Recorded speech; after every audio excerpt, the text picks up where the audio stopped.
যদি কোনো ওয়াক্তের নামাজ কাজা হয়, এখানে প্রশ্ন হচ্ছে ফজরের নামাজ। অধিকাংশ মানুষেরই রাতে ঘুমালে আর খবর থাকে না।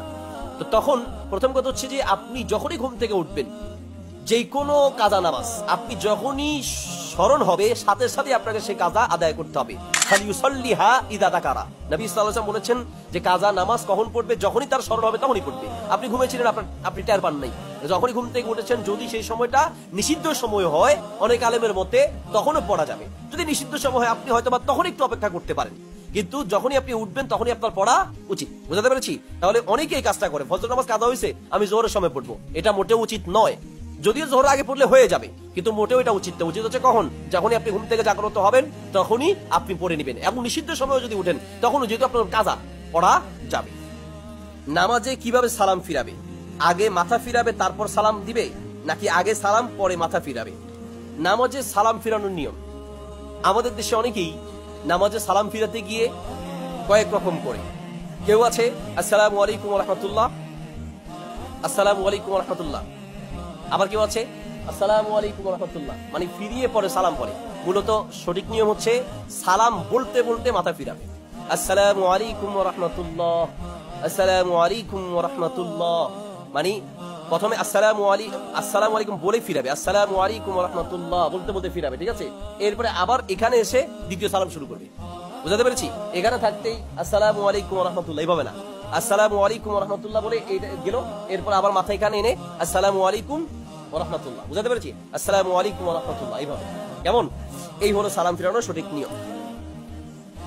এরপর প্রশ্ন হচ্ছে, শেখ আমি ভুলে তাকবীরে তাহরিমা না দিয়ে রুকুতে চলে গেছি, এতে কি আমার সালাত হবে?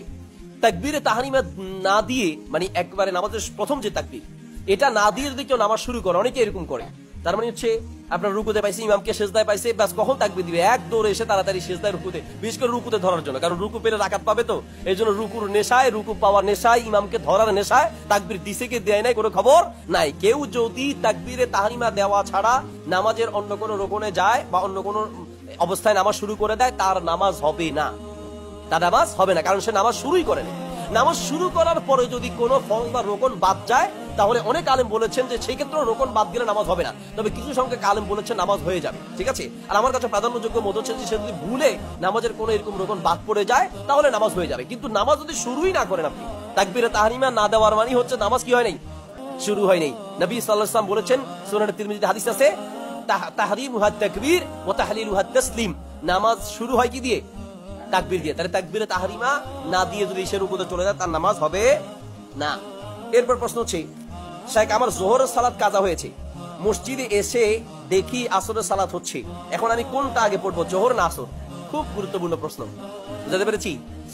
যোহরের নামাজ পড়া হয় নাই, মসজিদে এসেছেন, নামাজ পড়বেন, এখন কোনো কারণে দেখছেন যে জোহর পড়তে পারেনি, আসর নামাজ শুরু হয়ে গেছে, কি করবেন?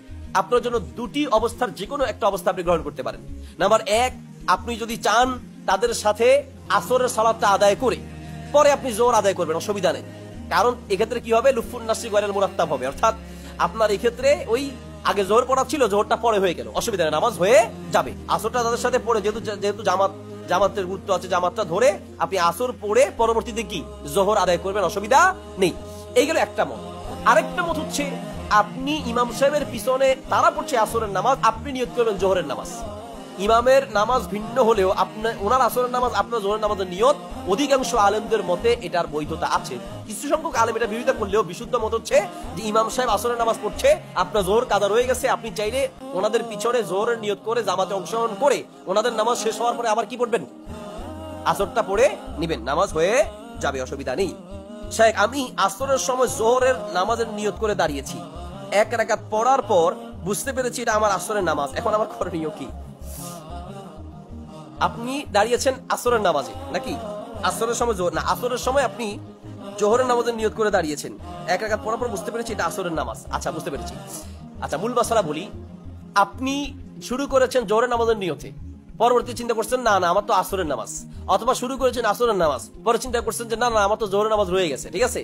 এইভাবে নামাজ শুরু করার পরে নামাজের নিয়ত পরিবর্তন করা যাবে কিনা? এর উত্তর হচ্ছে, এক ফরজ শুরু করে আরেক ফরজের নিয়ত পাল্টাতে চাইলে এভাবে পাল্টানো যাবে না, আপনার নামাজ হবে না।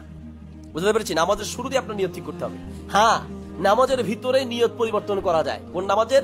শুধুমাত্র ওই নফল নামাজের মনে করেন মুতলাক কোন নফল নামাজকে যদি আপনি খাস কোন নফল নামাজকে যদি আম ভাবে করে দেন, তার মানে কথার কথা আপনি জোহরের আগের 4 রাকাত সুন্নত পড়ছেন, এখন পড়তে শুরু করেই আপনি দেখছেন যে না সময় তো বেশি নেই, ফরজের কামত শুরু হয়ে যাবে, অথবা কোনো কারণে আপনি ওইটাকে 2 রাকাত করে ফেললেন, তাহলে নিয়ত করেছিলেন 4 রাকাতের, ওই 4 রাকাত সুন্নত নামাজটা আপনি আম ভাবে যে আমি 2 রাকাত পড়ে ফেলবো, তাহলে 2 রাকাত যে নফল বা 2 রাকাত নফল নামাজের যে সওয়াব বা 2 রাকাত সুন্নত নামাজের যে সওয়াব সেটা আপনি পেয়ে যাবেন। শুধুমাত্র এই ক্ষেত্রে পরিবর্তন করা যাবে, অন্য ক্ষেত্রে নয়। আপনি জোহরের নামাজের 4 রাকাত, আসরের নামাজ আসরের না না আমি এটা জোহর পড়তেছি, এশার শুরু করছেন না না আমি এটা মাগরিব পড়তেছি, তাহলে এইভাবে নিয়ত বাঁধার পরে নামাজের ভিতরে নিয়ত পরিবর্তন করা যাবে না। শুধুমাত্র একটি ক্ষেত্রে যাবে, সেটা হচ্ছে কি আম কোন খাস কোন নফল নামাজ শুরু করলে সেটাকে আম করে দেওয়া, অতটুকু জায়েজ আছে। এটা ছাড়া অন্য কোনো ফরজ নামাজের ক্ষেত্রে নিয়ত পরিবর্তন করা যাবে না।